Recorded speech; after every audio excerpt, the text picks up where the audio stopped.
Special train से रामेश्वरम धाम की तीर्थ यात्रा। आज ही अपनी सीट बुक कराएं त्रिपुरयात्रा.com पर। इस बीच रुक करेंगे रायपुर से मिल रही एक अहम खबर का। राष्ट्रवाद पर बीजेपी और कांग्रेस आमने सामने आ गए हैं। हमारे लिए देश पहले है, समाज और परिवार बाद में, और दूसरी पार्टियों में व्यक्ति पहले होता है, ये कहना है बृजमोहन अग्रवाल का। तो वहीं पीसीसी चीफ मोहन मरकाम ने इस पर पलटवार किया है।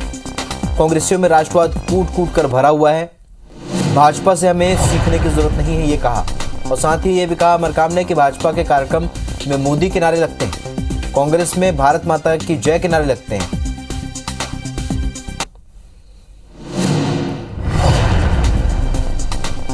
भारतीय जनता पार्टियों से हम लोगों को सीखने की आवश्यकता नहीं है। हम लोग शुरू से आज़ादी के पहले भी, आज़ादी के बाद भी राष्ट्रवाद हमारे सभी जहन में है। तो भारतीय जनता पार्टी जो हमेशा भारत माता की जयकारा करने के पहले वो किस ढंग से नारा लगाते थे, हम दुनिया को और भारत को भी पता है। चलिए, तो इस महत्वपूर्ण विषय पर हमारे साथ चर्चा के लिए इस वक्त बीजेपी से संजय श्रीवास्तव हमारे साथ फोन लाइन पर जुड़ चुके हैं। संजय जी, जिस तरीके से मोहन मरकाम ने कहा है कि हमारी जो कार्यक्रम होते हैं उसमें हम भारत माता की जय के नारे लगाते हैं, और जो बीजेपी के कार्यक्रम होते हैं उसमें नरेंद्र मोदी की जय के नारे लगते हैं। देखिए, अब मुझे इस तरह की गलत टिप्पणियों पर मैं क्या बयान दूं। मोहन मरकाम जी को आमंत्रित करता हूं, आपके चैनल के माध्यम से आ जाए, बैठ जाए। मोहन मरकाम जी को आमंत्रित करता हूं, आपके चैनल के माध्यम से आ जाए, बैठ जाए। मैं तो कह रहा हूँ कि आज भी रायपुर में हमारे प्रशिक्षण चल रहा है, 3 दिन का प्रशिक्षण, आ जाए, बैठ जाए। उनकी जितनी भ्रांतियां हैं या झूठ बोलने का जो उनका मन है वो सब अपने आप में क्लियर हो जाएगा। देखिए, ऐसा है, जो गांधी परिवार की जय जयकार हमेशा करते रहे हैं, भारत माता के पहले गांधी परिवार के जिंदाबाद के नारे लगाते हैं, उनको हमेशा यही दिखता है कि अब हम काउंटर तो कर नहीं सकते, तो क्यों ना बीजेपी को बदनाम किया जाए।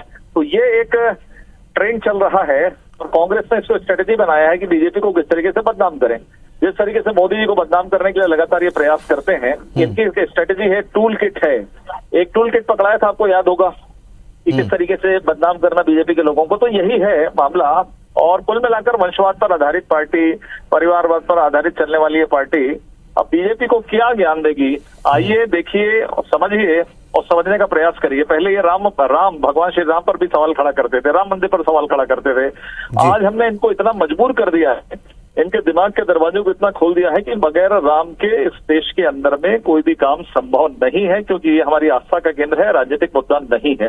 तो धीरे धीरे करके हमारी ये स्थिति है बीजेपी की कि हम सरकार भी चलाएंगे, सब व्यवस्थाओं को ठीक करेंगे, लेकिन इन बिगड़े हुए लोगों को भी हम ठीक करेंगे। और धीरे धीरे हम उसमें सफल हो रहे हैं। तो मुझे लगता है धीरे धीरे ये सीख जाएंगे, भारत माता के नारे लगाना भी सीख जाएंगे। सुरेंद्र शर्मा जी कांग्रेस से हमारे साथ जुड़े हुए। सुरेंद्र जी, जिस तरीके से हमारे लिए देश और समाज पहले है, ये कहा है बृजमोहन अग्रवाल ने, लेकिन राष्ट्रवाद का ये पूरा मामला है, क्या कहेंगे आप? भारतीय जनता पार्टी जो है, ये जो है भादो कोलिया जो सावन की बात करता है ना, इस टाइप का है। दरअसल में भारत माता की आजादी के लिए जिम्मेदार कांग्रेस पार्टी जी, भारत देश की स्वतंत्रता के लिए जिम्मेदार कांग्रेस पार्टी। और मैं भारतीय जनता पार्टी को बताना चाहता हूं कि हमारा जो कोई भी कार्यक्रम शुरू होता है तो वंदे मातरम से शुरू होता है। ये भारत माता की जय कहने वाले लोग, इनको ये पता नहीं है कि कांग्रेस पार्टी के कार्यक्रम में राष्ट्रगीत के साथ, वंदे मातरम के साथ हमारा कार्यक्रम शुरू होता है, अभी नहीं, देश की आजादी के पहले से।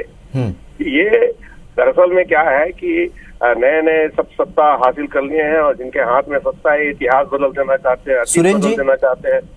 जी संजय श्रीवास्तव जी यहाँ चुनौती भी दे रहे हैं, मोहन मरकाम से कह रहे हैं कि अगर वो चाहे तो हमारा प्रशिक्षण शिविर जारी है, आप वहाँ के हमसे बहस कर सकते हैं, हमसे बात कर सकते हैं। मैं तो चुनौती दे रहा हूँ संजय श्रीवास्तव जी को, भारतीय जनता पार्टी को, कांग्रेस की प्रशिक्षण सत्र में आए और वंदे मातरम गाएं, जिन्होंने अपने संस्थान में बहुत लंबे समय तक तिरंगा झंडा नहीं फहराया, वो भारत माता के सपूत होते हैं। इनको स्वयं विचार करना चाहिए। मैं तो कह रहा हूँ हमारे प्रशिक्षण है, आप देखिए, वंदे मातरम से हमारा कार्यक्रम शुरू होता है। भारत माता की जय भर नहीं कहते हम, भारत माता की जय के लिए कांग्रेसियों ने अपने प्राण गंवाए हैं। खाली जय नहीं कहते, इसकी जय, इसको विजयी बनाने के लिए कांग्रेस पार्टी के तमाम लोगों ने बलिदान दिया है, तब ये देश सजय हुआ है। नहीं तो बीजेपी क्या नरेंद्र मोदी की जय कहती है, आप कह रहे हैं? जी, बीजेपी क्या नरेंद्र मोदी की जय करती है, जय जयकार करती है, ये कहा है मोहन मरकाम जी ने? निश्चित रूप से करता है। नरेंद्र मोदी की जय तो करते हैं, वो अपने नेता की जय करते हैं, उसमें हमको आपत्ति नहीं है। मगर जहां तक भारत माता का प्रश्न है, तो भारत माता के सपूत जितने कांग्रेसी हैं, भारतीय जनता पार्टी को हमसे प्रश्न पूछने का कोई अधिकार नहीं। चलिए संजय जी, आपसे अंतिम प्रतिक्रिया। देखिए ऐसा है कि ये देश की रक्षा करने वाले और देश की आजादी में बलिदान देने वाले लोग जो कांग्रेस के लोग हैं, इन्होंने ऐसा खेल खेला कि देश का विभाजन हो गया धर्म के आधार पर, और उसके दंश को आज तक भारत के लोग झेल रहे हैं जिस तरह की घटनाएं हो रही हैं। तो अपने लाभ के लिए जो देश को तोड़ देते हैं, देश का विभाजन कर दिया है, इससे ज्यादा गैरजत बात क्या होगी कि जो कांग्रेस के लोगों ने किया है। इसके लिए एक दिन बहस रख लीजिए फिर से। वंदे इसके लिए सुन लीजिए वंदे मातरम जरा आप गा दें और मैं यहाँ से गा देता हूँ पूरा। चलिए आप गा दें तो मैं मान जाऊंगा कि आप असली भारतीय हैं और आप वंदे मातरम का मान करते हैं। चलिए गाइए, मैं तो दो बात कर रहा हूँ, यहाँ से मैं गाता हूँ वंदे मातरम पूरा। चलिए मैं आपको पहले सुना देता हूँ। देखिए ऐसा है, ये गफलतबाजी हो गई, देश में आप सिमट गए हो, 2 राज्यों तक आ गए हो। आप अपनी ईमानदारी मैं आपको ये सुना देता हूँ संजय भाई, अंतरात्मा पर आ जाओ।